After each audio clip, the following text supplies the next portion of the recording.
Assalamualaikum warahmatullahi wabarakatuh. Perkenalkan, saya Nurmita Sari dari kelas 2D Prodi Administrasi Bisnis Politeknik Negeri Madiun dengan nomor pokok mahasiswa 203101008.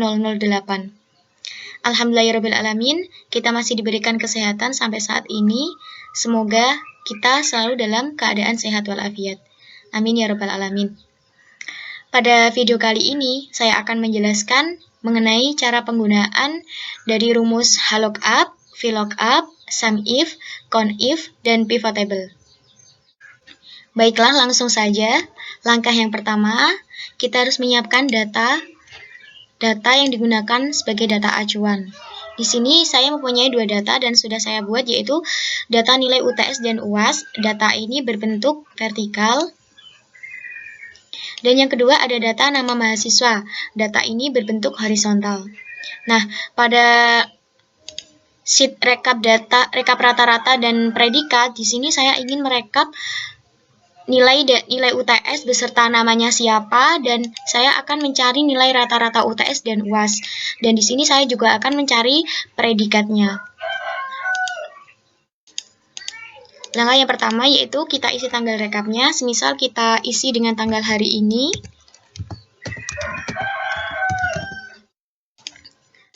Nomor pokok mahasiswa kita isi dengan, semisal saya menginginkan, kita urut saja ya, 2031010001. Untuk mencari nama ini, kita bisa memasukkan rumus fungsi dari HLOOKUP. Kenapa HLOOKUP? Karena untuk mencari nama mahasiswa, nah di sini nama mahasiswa datanya berbentuk horizontal. Jadi kita menggunakan rumus dari HLOOKUP sama dengan HLOOKUP buka kurung, data yang digunakan sebagai data acuan atau kunci, koma. Karena di sini saya versi Excel saya menggunakan koma, jadi tergantung versi Excel dari kalian masing-masing, dari teman masing-masing, ada yang menggunakan titik koma juga, menyesuaikan. Lalu tabel array atau tabel yang digunakan sebagai tabel acuan. Nah, di sini kita blok mulai dari B2 sampai yang terakhir. Untuk tabel untuk judulnya tidak usah diikutkan, di blok.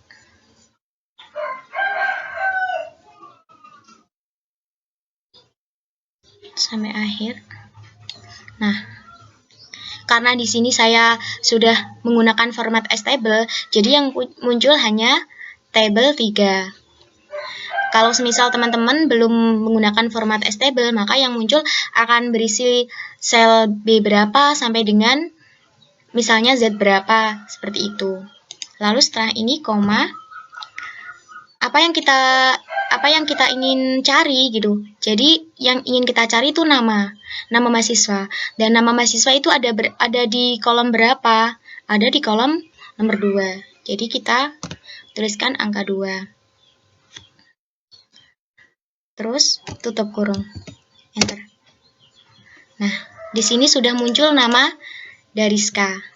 Kita cek apakah sudah benar dengan NPM 20310101 atas nama Dariska. Ternyata sudah benar. Nah, untuk yang selanjutnya sama. Kita menggunakan fungsi dari HLOOKUP juga, karena prodi masuk ke dalam data horizontal. Kita menggunakan acuan NPM saja, koma, kita blok sel,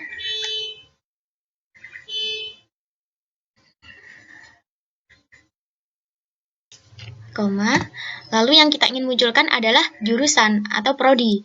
Nah, jadi prodi itu ada di kolom berapa? Ada di kolom 3. Oke, kita masukkan angka 3, tutup kurung.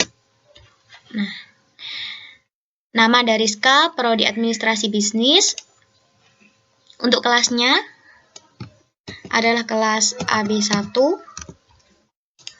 Nah, kita isi manual. Untuk nilai UTS, kita menggunakan fungsi dari VLOOKUP. Kenapa harus VLOOKUP? Karena di sini data yang kita gunakan sebagai data acuan adalah data berbentuk vertikal. Jadi kita menggunakan rumus dari VLOOKUP sama dengan VLOOKUP data yang digunakan sebagai data kunci, lalu tabel yang digunakan sebagai tabel acuan. Kita blok. Perlu diingat untuk judulnya tidak usah diblok ya teman-teman. Setelah itu, angka kolom berapa yang kita ingin munculkan? Kolom UTS 1. Jadi kolom UTS 1 itu berada pada kolom kedua. Jadi kita klik angka 2. Tutup kurung. Apakah benar bernilai 98? Oke, benar. Lanjut saja ya teman-teman. Sama saja rumusnya VLOOKUP. Acuan, tabel acuan,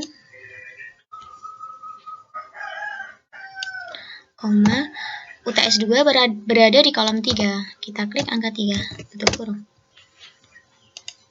Apakah benar 99? Oke, benar. Untuk UAS 3 sama VLOOKUP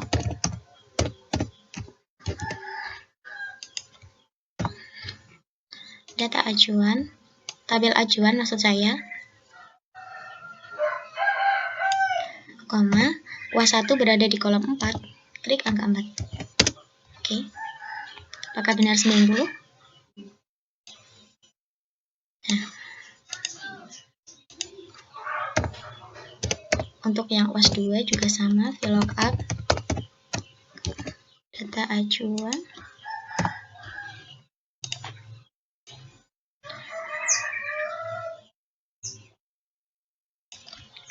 untuk UAS 2 berada pada kolom 5. Kita klik angka 5.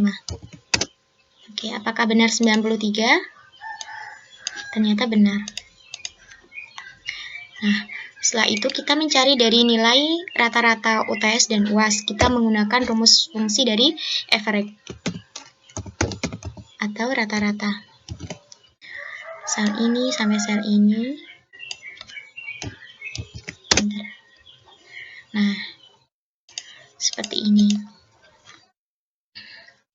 Untuk predikat, saya menggunakan fungsi if. Jadi, semisal nilai dari rata-rata UTS ini kurang dari 95, maka akan berpredikat B. Tapi, jika bernilai lebih dari atau sama dengan 95, maka data ini bernilai A. Oke, kita masukkan sama dengan if, buka kurung, jika sel ini sama dengan kurang dari 95, maka P. If,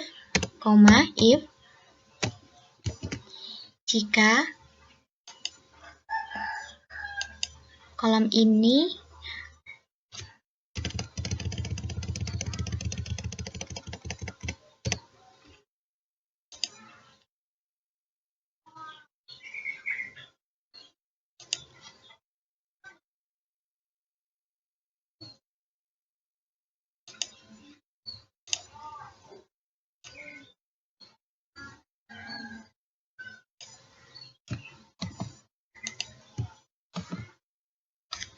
bernilai sama dengan atau lebih dari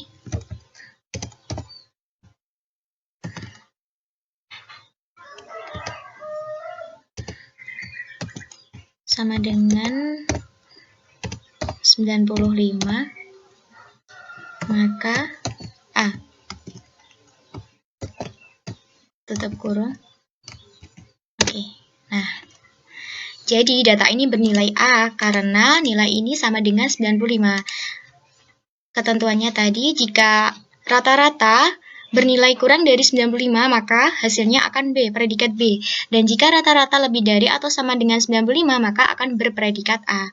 Jadi rumus ini sudah benar ya teman-teman. Untuk datanya tadi sudah saya lengkapi sampai dengan BI 10.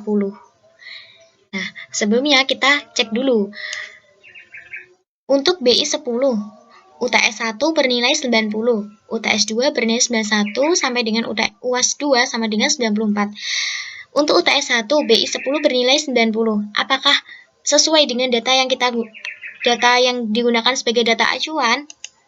Nah, ternyata tidak sesuai. UTS 1 di sini bernilai 92, sedangkan di sini bernilai 90. Lalu gimana cara membenarkannya? Nah, langkah pertama kita boleh menghapus sel ini. Klik kanan, clear contents, kita hapus.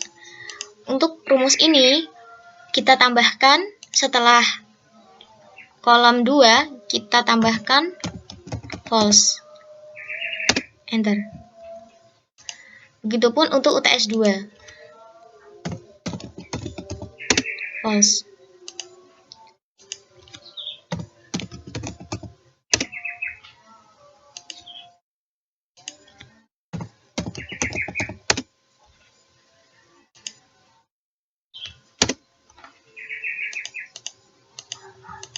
Nah, kita lihat apakah sudah sesuai. BI 10 di sini sudah bernilai 92, UTS 2 97, UAS 1 93, UAS 2 91. Kita lihat. Nah, ternyata sudah sesuai. Jadi pada rumus tadi kita tambahkan kata false. Yang selanjutnya kita akan menginjak pada rumus CONIF dan SUMIF. Rumus CONIF ini digunakan untuk mengetahui jumlah data di dalam suatu kriteria tertentu atau kriteria yang diinginkan. Nah, di sini yang pertama ada jumlah predikat A, prodi administrasi bisnis. Jadi kita harus mencari ada berapa sih seseorang atau orang yang berpredikat A pada prodi administrasi bisnis. Nah, caranya kita masukkan rumusnya sama dengan CONIF, buka kurung, ada rank yang kita jadikan sebagai acuan. Jadi, prodi administrasi bisnis saja ya teman-teman, sampai sini. Kita blok, koma, lalu kriteria apa yang kita inginkan? Kriteria A. Jadi, untuk penulisan huruf, pada rumus ini kita menggunakan tanda petik. Tutup kurung. Nah, jadi jumlah predikat A, prodi administrasi bisnis berjumlah 4 orang. Jumlah predikat B, prodi administrasi bisnis, caranya sama. Klik CONIF, sama dengan CONIF, buka kurung, tetap masih dalam administrasi bisnis, koma, predikat B, tutup kurung. Nah, ada 6 orang. Untuk prodi akuntansi juga sama, CONIF. Untuk prodi akuntansi saja ya teman-teman. Jadi sini sampai sini. Predikat A. Ada 2 orang. Sama dengan CONIF, buka kurung, akuntansi B, tutup kurung. Ada 8 orang. Untuk prodi bahasa Inggris juga sama, CONIF sama dengan CONIF, buka kurung, data yang digunakan sebagai acuan atau rank cell. Sampai sini, koma, A.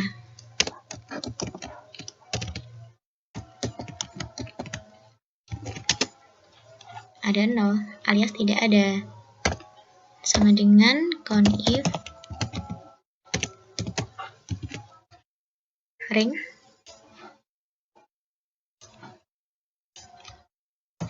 A, B. Nah, sudah selesai. Jadi untuk CONIF ini digunakan untuk mengetahui jumlah data dan kriteria mana yang kita inginkan di dalam rank tersebut. Yang selanjutnya yaitu mengenai rumus SUMIF. Kita mencari jumlah rata-rata prodi administrasi bisnis. Jadi yang pertama yaitu sama dengan SUMIF buka kurung, ring yang kita jadikan sebagai acuan yaitu ini,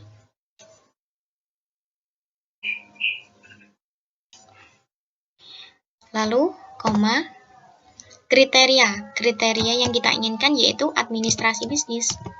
Jadi kita klik administrasi bisnis. Ingat, untuk penulisan ini harus sesuai dengan yang kita buat. Jadi kalau tidak sesuai maka data nilai nanti tidak akan muncul. Lalu koma, data mana yang ingin kita jumlahkan? Data ini. Kita blok. Tutup kurung. Enter. Nah, jadi untuk jumlah rata-rata prodi administrasi bisnis adalah 926. Begitupun untuk jumlah rata-rata prodi akuntansi yaitu sama dengan SUMIF, buka kurung, tabel yang digunakan sebagai tabel acuan, kita blok, koma, akuntansi, koma,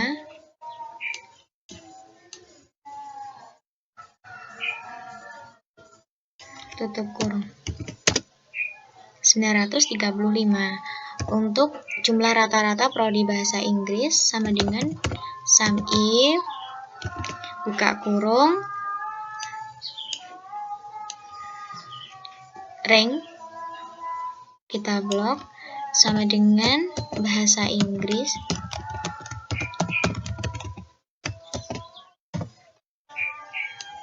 lalu data yang ingin kita jumlahkan, tutup kurung, enter.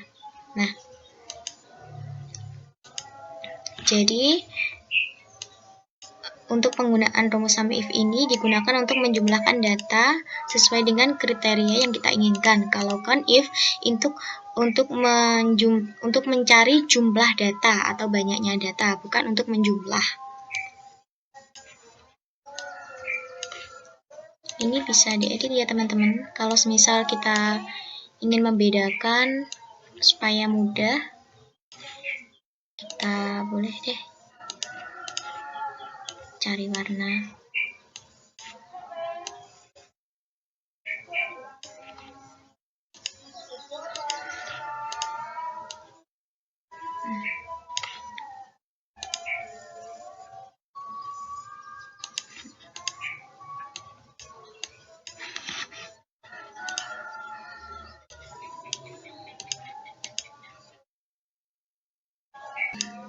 Baiklah, yang selanjutnya yaitu mengenai pivot table.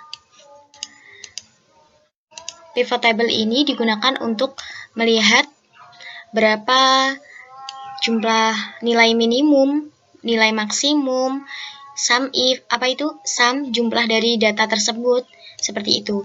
Jadi pivot table ini bersifat laporan. Jadi jika kita ingin mengubah pivot table itu tidak bisa langsung mengubah dari pivot table, tetapi kita harus mengubahnya dari data awal, kemudian kita membuat ulang pivot table itu. Langkah yang pertama untuk membuat pivot table adalah kita sudah mempunyai data seperti ini, lalu klik tab insert, pada bagian tables kita klik pivot table. Maka akan muncul tampilan seperti ini. Table 1 karena di sini saya sudah menggunakan format stable, lalu klik OK. Nah, akan muncul sheet baru seperti ini. Nah, pada bagian ini akan muncul tanggal rekap, NPM, nama prodi. Nah, sampai data ini.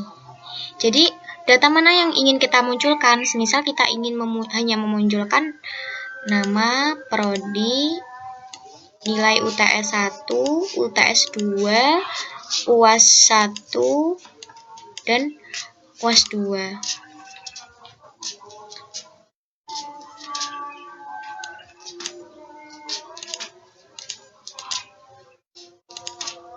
Nah, akan muncul tampilan seperti ini. Nah, ini sudah Jadi kita dengan mudah untuk mengetahui berapa sih jumlah dari UTS 1 Prodi Administrasi Bisnis, ternyata 947. Begitupun untuk jumlah dari UTS 2, UAS 1, UAS 2. Nah, untuk bagian ini kita bisa mengubahnya teman-teman. Gimana cara mengubahnya? Semisal pada bagian UTS 2 kita ingin mencari nilai tertinggi. Nah, kita bisa klik pada bagian Field Settings, kita pilih dari Max. Lalu oke. Nah, maka akan muncul nilai yang tertinggi adalah nilai 99. Untuk semisal UAS 1, kita ingin mengetahui nilai yang terendah. Klik Field Setting, lalu pilih Min. Oke. Nah, untuk yang ini, yang Sum of UAS 2, kita bisa mengubahnya juga dengan klik Field Setting, semisal kita ingin mengetahui nilai rata-rata, average. Klik OK. Nah, jadi untuk tab ini, judul ini sum, tadi kan pertama sum semua. Kita bisa mengubahnya dengan cara klik pada bagian analisis, lalu pilih pada bagian Field Setting. Nah, untuk ini juga tergantung versi Excel kalian masing-masing. Untuk pada Excel saya ini pada tab analisis, kita bisa klik pada bagian Field Setting. Nah, untuk data ini kita bisa bisa mengeditnya ya teman-teman. Semisal kita edit saja. Oke.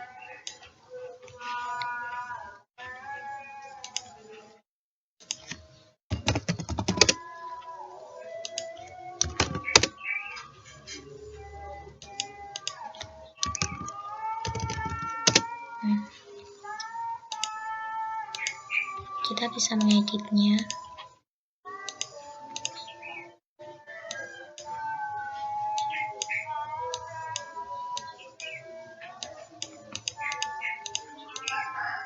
Pada bagian desain.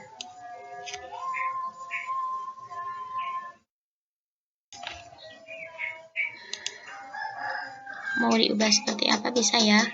Untuk mengubahnya kita bisa lihat pada bagian ini, pada bagian desain. Semisal kita pilih ini, lalu kita kasih banded column. Nah, jadi seperti ini. Untuk nilai di sini kan ada komanya banyak ya. Di belakang koma banyak.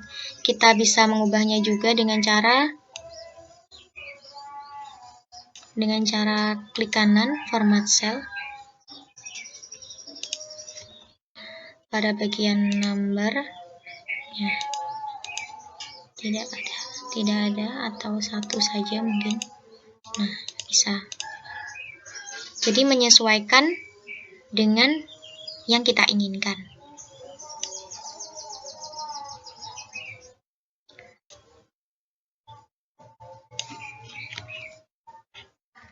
Baiklah, sekian video saya pada kali ini. Semoga bisa bermanfaat dan semoga kita tetap diberikan kesehatan selalu untuk dapat menjalankan kegiatan sehari-hari kita. Baiklah, sekian. Billahi taufik wal hidayah. Wassalamualaikum warahmatullahi wabarakatuh.